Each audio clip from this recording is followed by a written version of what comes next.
Hello and welcome to the JTrain podcast. It's JTrain, Jared Freid, coming live from the West Village of Manhattan. That's right, it's a Chit Chat Wednesday.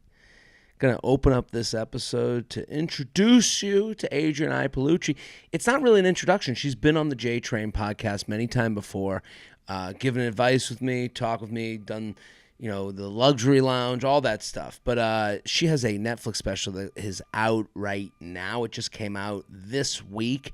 It's a must-watch. Adrienne is so funny. She's a comedian. She's a stand-up. You're going to see, if you follow any other comedians over the course of this week on social media, you'll see a lot of comedians telling you, urging you, watch the special, because Adrienne's a stand-up. This isn't, hey, this TikToker is going to get a special. Hey, this person I know from this other thing. No, this is a stand-up comedian who is so funny and doing material that it's different than what I do. It's a little bit darker, as some would say, but to me, it's just jokes. It's just funny jokes. So I want you to go watch her special because she's so fantastic and awesome.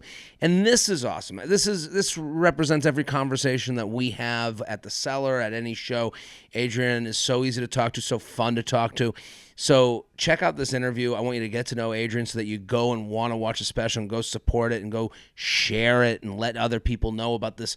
I already had someone, honestly, literally, I'm at the gym this morning and I get one of the trainers of the gym is like, do you know this woman, Adrienne? My girlfriend's watching the special. I go, it came out today. She's going to be on the podcast tomorrow. And they're like, what? They're like, oh my God, it's so funny. My girlfriend's already quoting jokes. So I don't think there's a better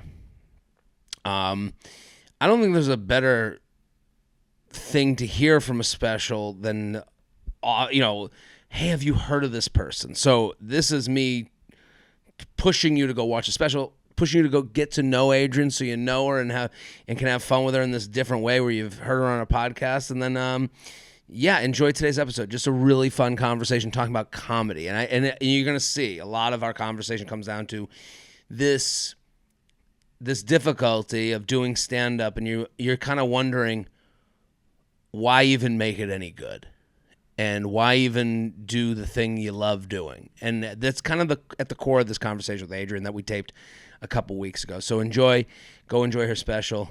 Welcome to the new JTrain podcast.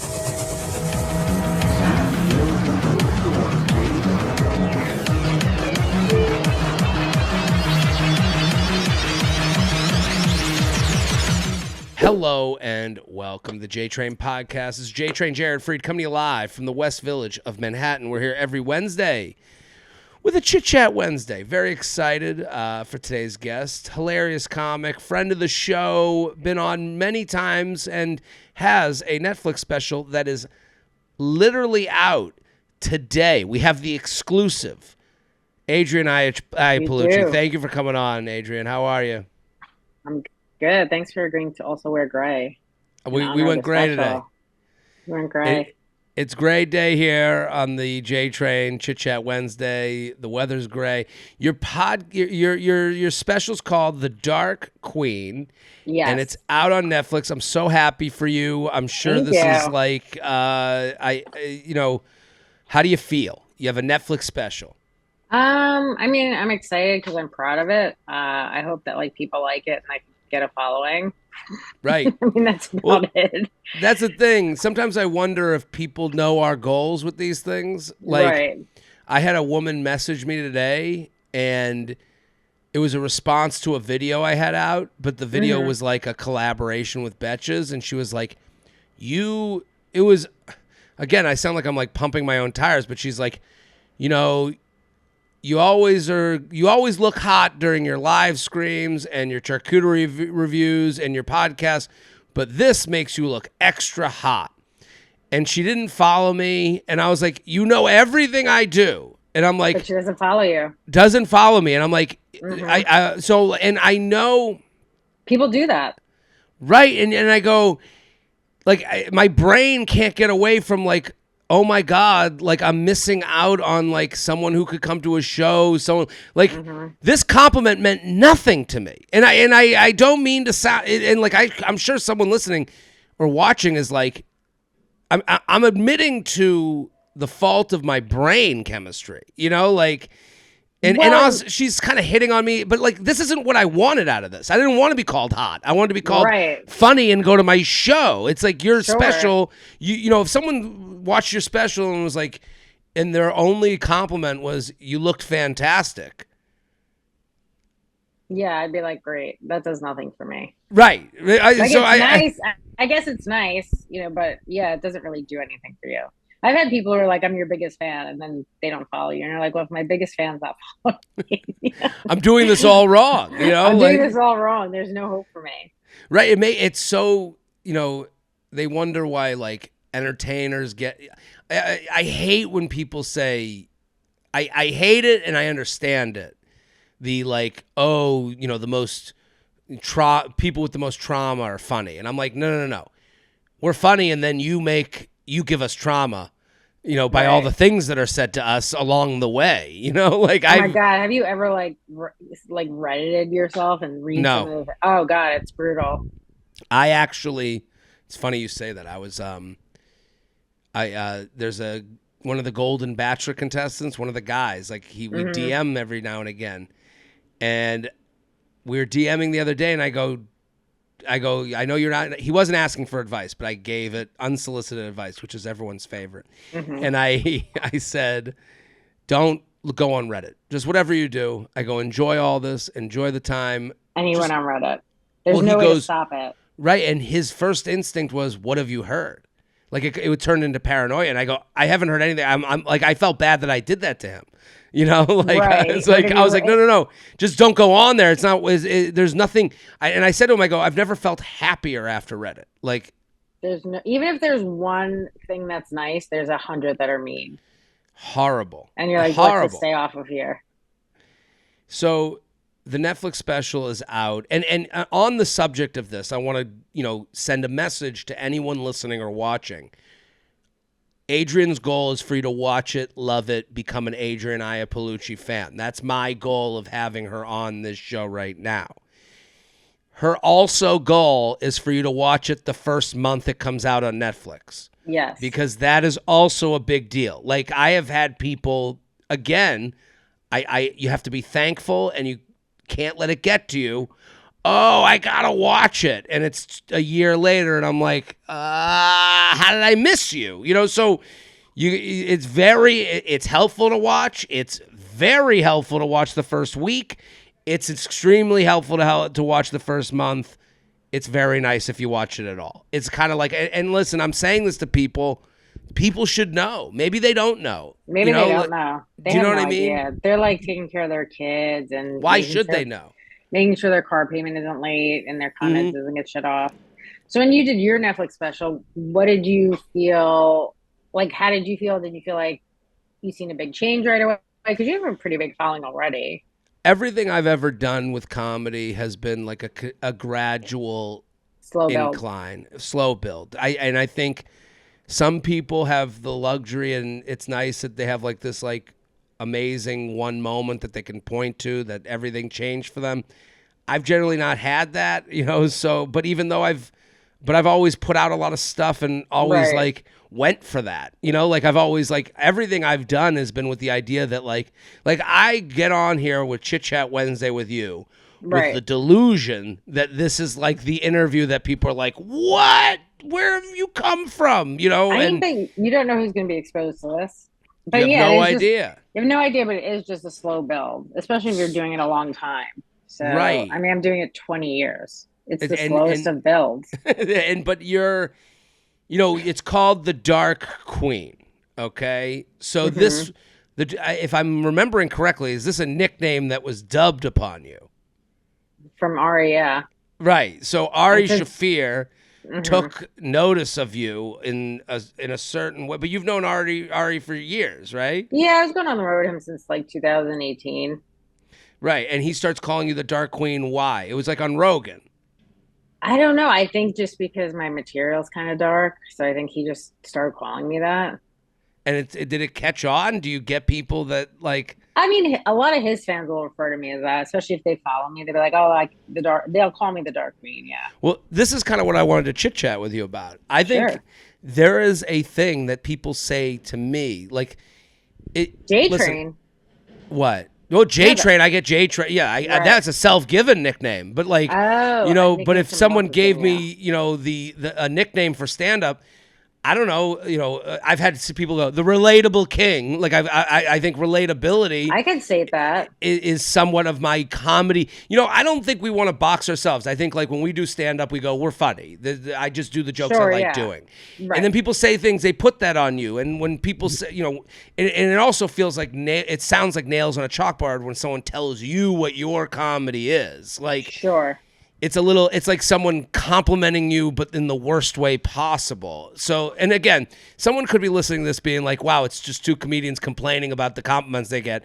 And it's like, it's hard because you're put face to face with how people view you all the time. Sure. And when you're called the Dark Queen, as that's the name of this Netflix special, I have people come up to me and they take pride in telling me, well, I have like a darker sense of humor.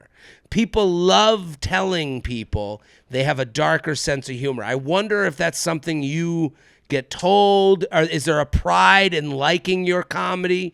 Because maybe I love your comedy, but I wouldn't go around telling people, yeah, I'm like this dark sicko behind the scenes. Like I'm this accountant who loves dirty jokes. Like it always feels like, I don't know. I would love to hear what you think about that. I've had people who will be like, I love dark comedy, but this was not for me. And I'm like, well, you don't actually like then dark you comedy. Don't. Right. I'm like, I feel like I'm doing dark comedy at a professional level. Right. So if you don't like it, you probably don't like dark comedy. Right. But yeah, I've had people who say I like dark stuff, or people will be like, I can't like listen to your stuff on like in front of other people. It's like a guilty pleasure or something like that. And I'm like, okay, whatever. Right, I'll take what I can get, but I do think that's interesting. I love dark comedy, but you're not for me. Is like, or like no, this is too far, or stuff like that. Maybe.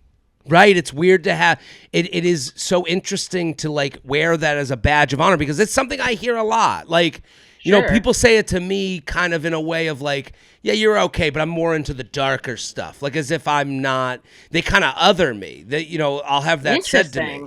Right. But I'm sure, like, listen, when they're saying that, it is funny to me that they're saying to you, I like your brand of comedy, but your brand of comedy went too far. They still want to consider themselves cool and dark. I guess. I don't know. Also, there's like, you don't have to tell anyone any of this stuff. Do you know what I mean? Like, you can just say I enjoyed. Right. You can just keep it to yourself. Right. Like, no one does. Well, yeah, I think because of social media, everyone thinks their opinion matters. So, yeah, I think that's why people tell other people, like, every thought that comes into their head.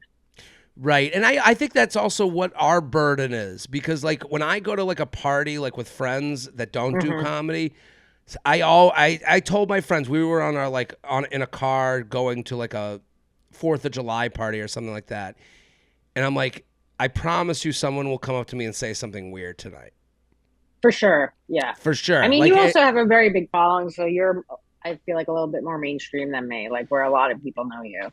But I would, even without being, known, not known, when they know you're a comedian, like stand-up comedian, we do something where we go do a weird thing to everybody. You go on stage and you say your opinion. So they're like, well, they must be a safe space for me to say my bits I've been working on in my head. I had a guy. Oh my God. Do you know what I mean? Yeah, of course. I've had people like write to me and then. What's the weirdest one? I don't know if this is the weirdest one, but I had somebody, that was like a fan that, and listen, I'll be nice to fans. And if they have questions and stuff, I'll write to them. And then they started sending me a bunch of bits from other comics, and I was like, hey, I'm not gonna watch this. Like, just stop. Right. Like, just so, hey, I don't want you to waste your time. I think they feel like, oh, I came across this clip on Instagram. Right. Let me send it to you because you probably want to see it. And it's like, and you couldn't have judged this more wrong. Yeah, more wrong. I don't want to see. I want to see cats rolling around in the meadow more than anything. Falling, any of it. Children fall. Yes, people falling. Kids getting hurt is one of my favorite Instagram accounts. It's amazing. The best. So no, I'm with you. I don't want to see it. No. I don't need to see this. I said that to him, and then he goes, oh, I have some good bits I've written myself. Can I send them? And I said, please don't. And then I'll do anything, please. he was like, that was rude. And I'm like, we're not friends. Right. Like I'm being nice to you and you seem like a nice person, but why are you asking a professional comedian to review your bits? Like, it's just like, I thought it's kind of crazy to ask somebody to do that, especially when I'm just like being cordial to you and nice. And Right. like, if a fan writes me, I try and get back to them because I feel like that is nice to reach out. But like, you misjudge the situation completely. It's actually offensive. I call stand-up comedy the most physical art form. We have to leave the house to do it. We have to have a crowd. We need a crowd to show up to want to listen to us say the things that come out of our heads. Mm-hmm. To get that to happen takes so much work, takes so much physical labor for anyone to send you a bit that they didn't leave the house to do. Like to me, when I give a comedian a note, it's face to face. I watch their stuff. Left the house too. Like there's such a physical commitment. You also know them. You know what I mean? Right. It's just, yeah, I was just like, this is so weird. And I was like, I just don't and I get it in a way where you want to maybe connect with somebody, but like, right. What do you think is, I mean, a bunch of people have done that. It's just like, you don't want to hurt their feelings because you're like, I enjoy you as a fan, but also I'm not like going to go over your jokes. No, I think that also has to do with the dark thing because maybe they're not going to go up to someone at work and be like, "Hey, what do you think of this dead baby thing?" You know, like I don't even know what the jokes were. Like, right, I wouldn't even know, but I'm saying like they feel a trust with you. You know, you're almost like their, this is our cool kids club. I don't know, It's always funny too if somebody likes a comic that you think is, great, that everyone thinks is kind of great, and then they're like, "Hey, I wrote this joke," and then you're like, "So you like this person that you think is an amazing comic, and then you wrote this, and why would you write this? If you know what good comedy's like." Right. Well, you're like, so obviously, do you picture this person saying this ever? Right. Well, I think that goes back to they have never gone up in front of people and said it out loud. Like, listen, we know that we say things out loud and then we go, never going to say it that way again. Like that, true. We don't know written page to saying it in front of people is two very different things. That's true. Is there a joke, your favorite joke? Don't feel pressure to tell it from the special. Your favorite joke from the special to tell. You want me to tell it? Don't tell it, but like, what's the subject? And is there a favorite joke from the special? There is. I feel like it's not appropriate. What's the subject? It's appropriate here. It's about the Middle East. Okay. Is that appropriate for me? Is it? Oh no, I think you would like it. I just think if I did it right now, it's like it would not be great. You're not going to do it right now. No, this is more. Sure, yeah. What do you enjoy about telling it? The reaction? Is it the subject? I guess I enjoy it because in the beginning, people are like very like, this is not going to be good. Right. What's better than a joke that you've turned? I can't believe that's where it went. Right. I think that's the best type of joke where you're like, to me, that's like Bill Burr's whole comedy is like, here's my opinion you definitely disagree with. Now hear me out. Like I think that's his I think that's his genius, and like and I think that's always a fun bit is when like you see the crowd be like, no mas, stop it. Yeah. I have a bit about Rob Lowe that I love doing, and when I do it in the beginning, the premise, but one person kind of chuckles, and I'm like, okay, I got a lot of work to do, but we're going to get everyone in this room. By the end of it, we'll be dying laughing, and that's why I love doing it, the challenge of it. I could see that, yeah. You ever do a show where they love you so much and then you're bored? Oh, my God. Get out of it. Yes. No. So where you don't trust the laughter.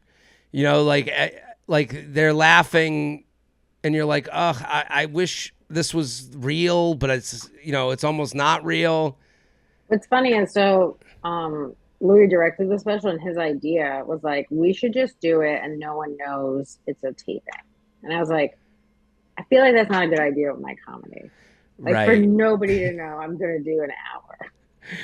You So we want ended up, right. So we ended up doing one show where nobody knew I was headlining. It was just like the seller audience. okay. And I tap danced for an hour and it was terrible.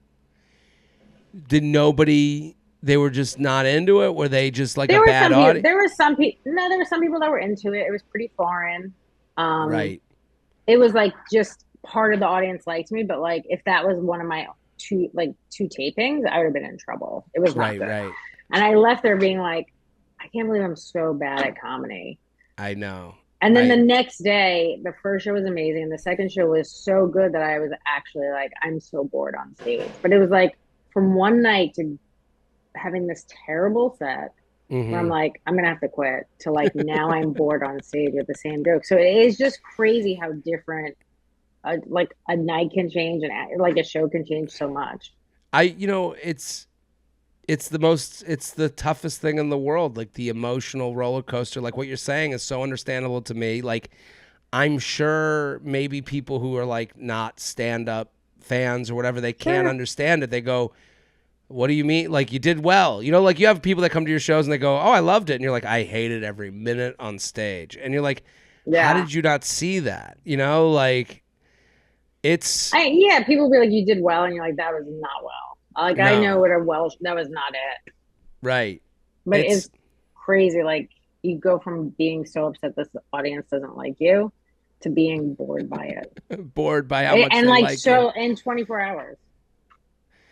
It's such a mind and one joke that you love doing, that then Hmm. and it does well every time and then it doesn't do well and you're like, how did that happen? I don't know. Maybe sometimes you fall out of love with a joke, or it's just like you're over it. Right. Like the feeling you have telling a joke idea that's new is so different than by like the time you tell it for the 30th time. So true. I mean, like I just did shows in Raleigh and in the middle of the set I started doing like I hadn't done new stuff in like forever. And just like I was like it felt like amazing. Like I was like, "Oh my Hmm. god." I'm like, this is It makes it's you like feel like alive again in a weird way, like right. where you like kind of fall back in love with stand up, just like kind of regurgitating the same jokes is like, oh.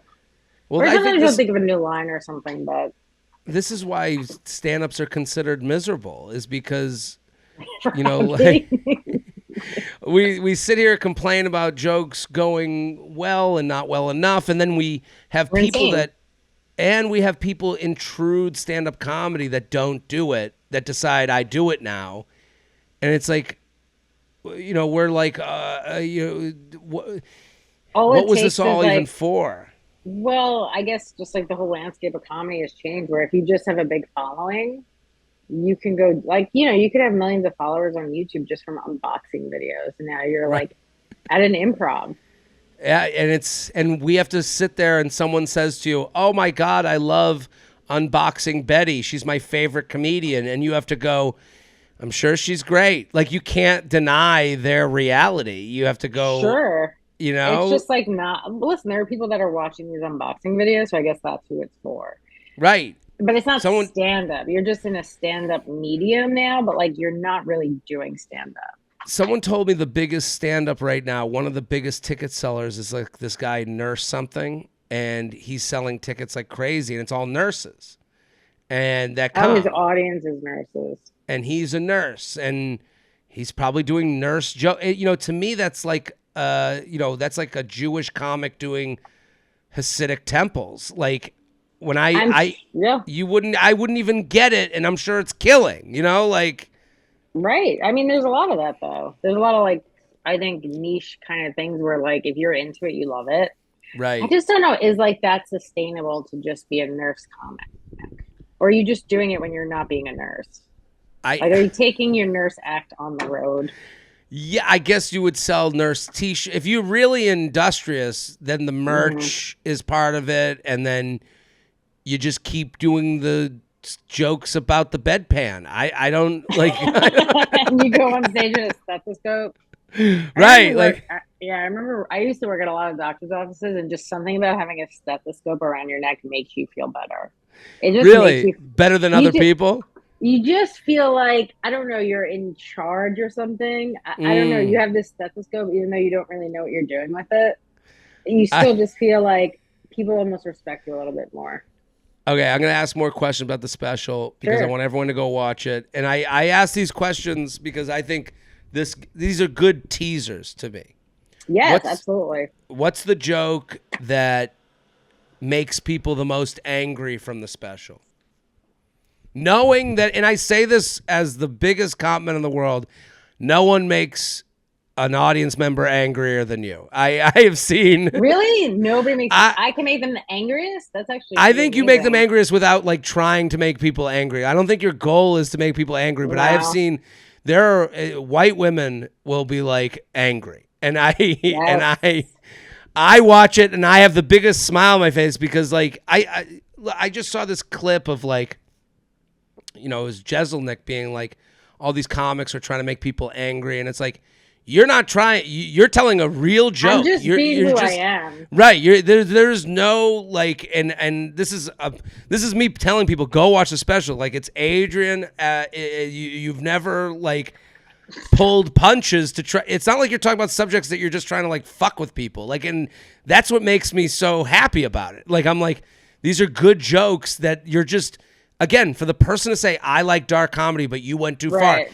That's a crazy person who has to deal with that they don't know who they really are anymore. Or maybe they don't really know what dark comedy is.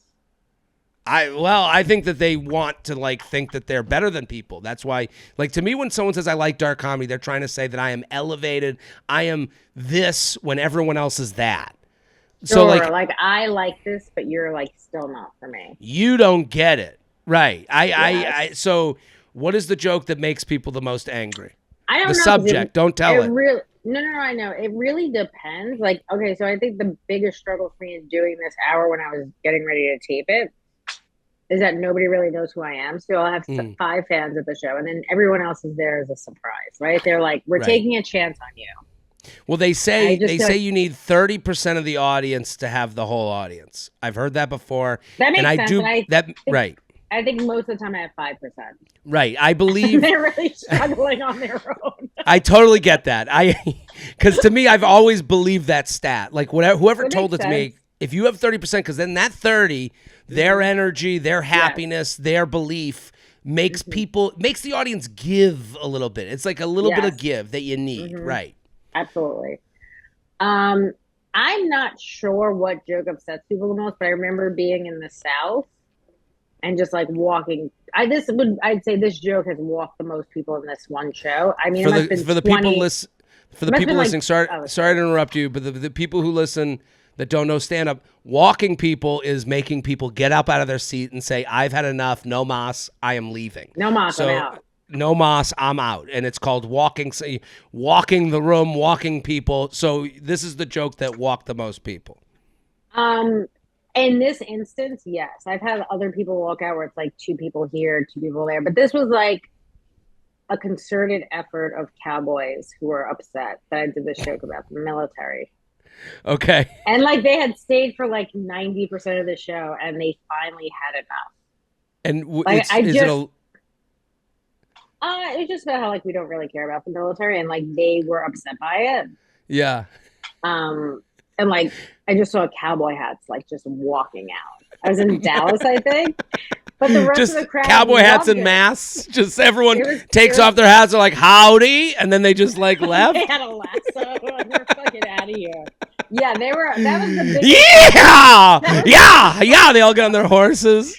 That's the biggest walkout I've ever had, I think. It was about 20 of them. I mean, they were mad. But 20 the thing is that cowboys. I don't know if they all had hats on, but it was about 20 people. They got up all together and left. I don't know if they all knew each other. But what's funny is there was a guy. So in the front, there were two men in the military. The one on my left side was mad and left. And then the one on the right at the end of my show, like, stood up and gave me a one person standing ovation. And he was like, "You're absolutely 100% right about the military." So it's just like, it doesn't like everyone could take a different side of something. Like, Right. if it's for you, it's for you. But if you get your feelings hurt, you might leave. And then people walk out Unbelievable. about Ukraine. I've like had somebody at the cellar, like I started talking about stuff in the Middle East, and she was like, "Next!" Like she didn't want to even hear about it. Now, I've gotten next before. It's the worst heckle. Next. Next. I had a guy say next when my dad was in the crowd with his friend, and I was like the host. Mm-hmm. And I went up and I brought the feature. And it was really early, and then I go to the in between the feature and the headliner. So it's like host, feature, headliner, and then I go up after the feature. I go, oh, give it up for that comic, and then I go, okay. And I did 2 minutes of jokes to get to the headliner. I'm like going to do my 2 minutes. And I go, hey, you ever, dating's hard, and some guy in the crowd, next. It's And like, then that's not how this works. Just leave. literally, like I look at my dad, I just see him like ducking in the crowd and just like so uncomfortable. That's the worst, when you're uncomfortable for other people in the audience because you're not doing well.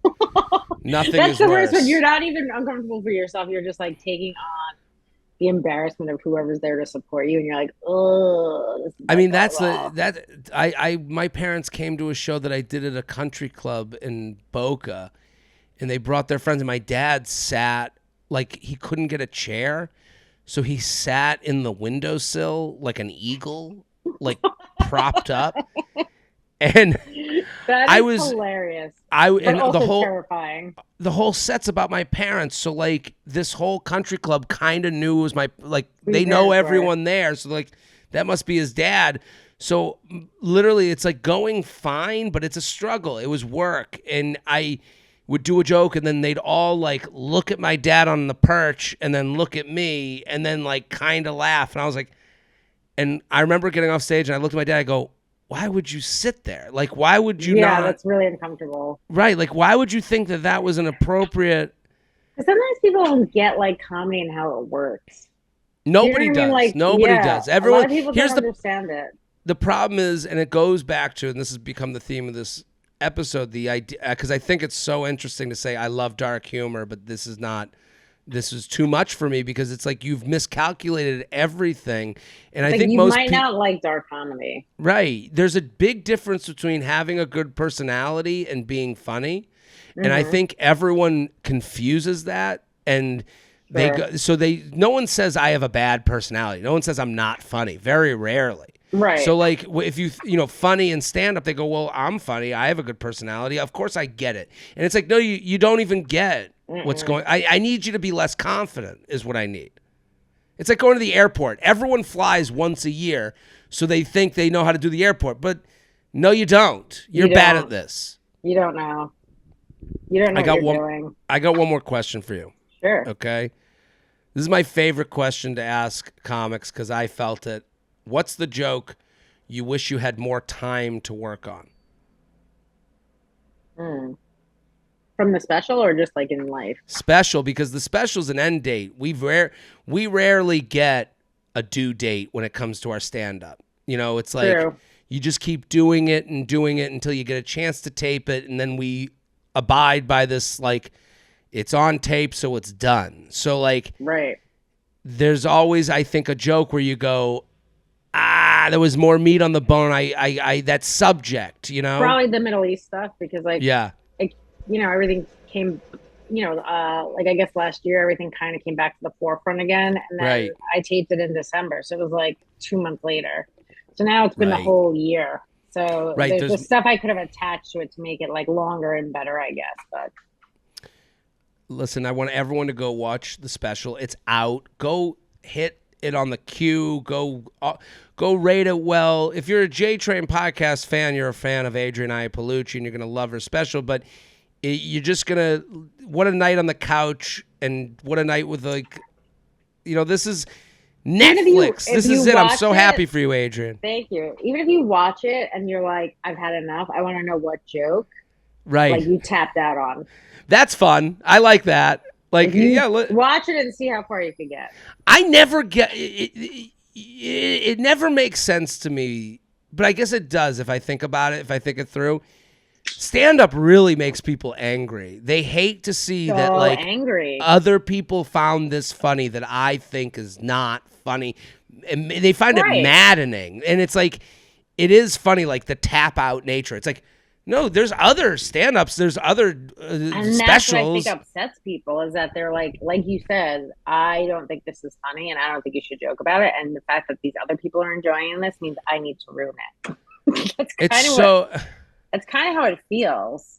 Right. Because it's like, look, you probably don't like every type of music that's out. Right. And here's the other thing. I think the big part of it is like, I think bad comedy ruins good comedy. So like, if you don't, when you say you're doing a joke about the Middle East, I trust you as a professional comic, a comic that I think is great, to pull off the feat of a subject that makes people angry. Like it is, sure. Just because you want to joke about the Middle East doesn't mean you have a joke about the Middle East. You have to work on it. For sure. You have to like give the care put into it is the respect for the people who get angry from it. And that's where I see people like, oh, you can't make fun of anything anymore. It's like, yes, you can make fun of anything if you put enough work into it and you care about the people who might get angry about it. Like you have to be able to have a leg to stand on to say, well, where did you get mad about this? Like that's what gets me mad is like the angry people don't seem to differentiate between someone doing it well and someone doing it not well. I think last year, maybe, I had a Jewish guy come up to me at the Underground. And like, whenever someone comes up to me, it's 50-50. It can go, I love you, or this is disgusting. Right. And he came up to me, he's like, hey, I just want to thank you for the way you talked about it. And I was like, oh. He's like, thank you. He's like, I was worried to come out today because it was pretty close to October of last year. He's like, I was kind of worried coming out tonight, but he's like, thank you for the way you talked about it. I was like, oh, okay. But I didn't know how it was going. Like, whenever someone's like, can I talk to you? I'm like, what do you want? Because I don't know. Worst sentence in a comedian's life. Can I talk to you? Can I tell you something about the show? No. I'd rather you do it with your friends. You guys can discuss it later. Sarah Talamash has this joke that I love. It's an older joke where someone's like, "Can I be brutally honest with you?" And she said no. She's like, "No, I'm good." Gonna back out of it. Honest? It's like no. Let me live delusionally. I don't even know who you are. Can you be brutally honest with me? Absolutely not. No shot. What is this? The saying is like, I don't have a right to other people's something. There's a saying for this. I could try to look it up. Forget it. Great way for me to end this show. Listen, Someone will tell Adrienne. you what it is. Yeah, everyone go watch the special immediately. Go turn it on and just let it run. Just go. Go let it run. Support. That's what I'm gonna do. I'm gonna put it on my house and just let it run. Adrienne Iapalucci, the special's called The Dark Queen. Go watch immediately. I'm Jared Freid. Back next week. Boom.